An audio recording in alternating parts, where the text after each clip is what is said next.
Imagine standing completely alone in an old abandoned house. The air is freezing. Suddenly, you feel hot breath on the back of your neck. You spin around.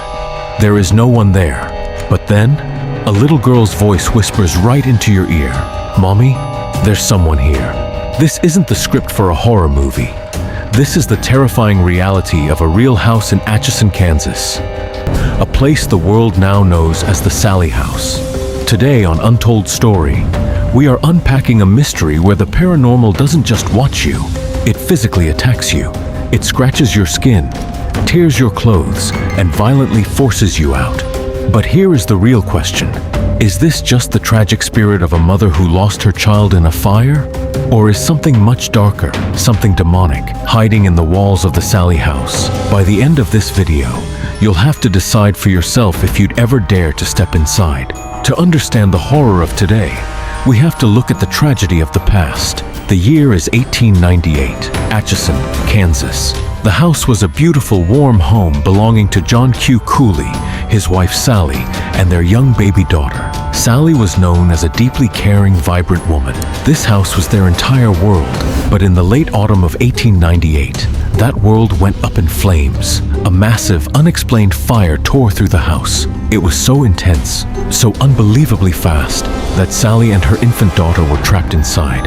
They burned to death. Imagine the sheer terror of that moment. A mother, unable to save her child. Local legend says that Sallie's spirit was so traumatized by the fire and so desperate to find her baby that her soul refused to leave the property. She became trapped. But friends, if the story ended there, the Sallie House would just be a sad, quiet haunting. It would just be a weeping mother looking for her child. The real nightmare began nearly a century later in the 1990s, when new tenants moved in, and they quickly realized that Sallie wasn't alone in this house, and whatever else was in there with her, it was incredibly angry. Let's talk about the actual evidence that turned the Sallie House into one of the most violently haunted locations in America. The epicenter of the activity is upstairs, in what used to be the little girl's bedroom. Paranormal investigators have documented things here that defy all logic. Evidence 1. The little girl. Countless investigators have recorded the sounds of a child in this room, crying, playing, and calling out for her mother. Some have even reported seeing the physical shadow of a small girl standing near the bed. But if you think this is just a harmless wandering ghost, you are dead wrong, because Sallie isn't the only entity in this house. Evidence 2. The shadow people. Investigators have reported seeing tall, dark, smoke-like shadows standing in the corners of the rooms. Unlike the little girl, these shadow entities are not playful. They are aggressive. They watch you, and they don't want you there. Evidence 3. Physical attacks. This is where the Sallie House crosses the line from haunted to dangerous. Numerous investigators who have spent the night here have been physically assaulted. Their clothes have been violently torn. Their hair has been pulled.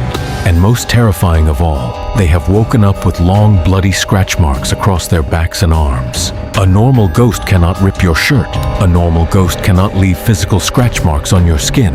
So, what exactly is happening in the Sallie House? So what is the truth? Paranormal experts have narrowed it down to 3 main theories. Theory 1. Residual haunting. Some experts believe that the sheer trauma and energy of the 1898 fire absorbed into the walls of the house, like a tape recorder stuck on a loop. The sounds of the crying baby and the heat of the fire aren't a spirit. They are an echo of the past playing over and over. But this theory completely fails to explain the physical attacks. A tape recorder can't scratch your face. Theory 2. Intelligent haunting.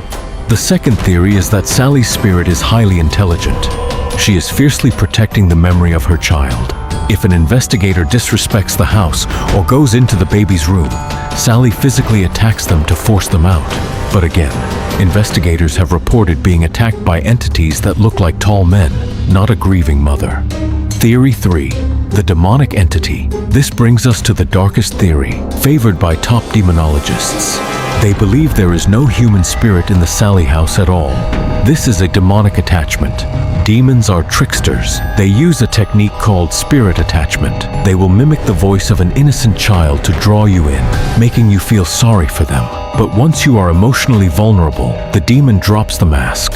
The shadow people, the violent physical scratches, the tearing of clothes, these are textbook signatures of demonic activity. But amidst all these theories, there is one piece of audio evidence that makes even the bravest investigators pack up their gear and leave. During a major investigation, the team set up digital voice recorders to capture EVPs, electronic voice phenomena. When they played the audio back, they didn't hear a crying baby. They heard a deep, guttural, aggressive voice that definitely did not belong to a human. The investigator asked, "Are you Sallie?" The voice growled back, "No." Then the voice commanded, "Get out." If it's not Sallie, then what the hell is in that house? Today, the Sallie House is still a private residence. The current owners have lived there for years and have tried to renovate and normalize the space. But the activity hasn't stopped. They report objects moving on their own, heavy footsteps, and their own children complaining of a dark man standing in the corner of their rooms at night. And there is a strict rule for the locals in Atchison.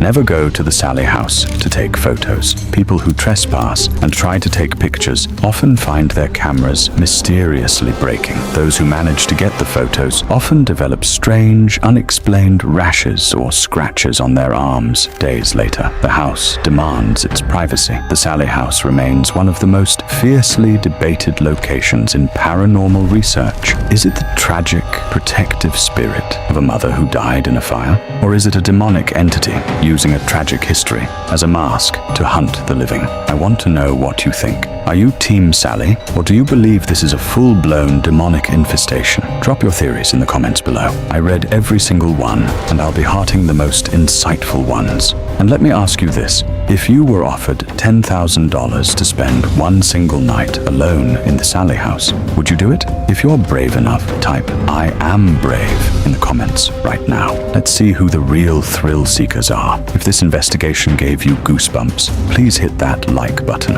It really helps the channel grow and tells YouTube that you want to see more deep dives like this. If you haven't already, subscribe to Untold Story and ring the bell icon so you never miss a mystery. We have some incredibly dark, unsolved cases coming up next that you do not want to miss. I'm Your Name, and this has been Untold Story. Stay curious, stay safe, and always watch your back.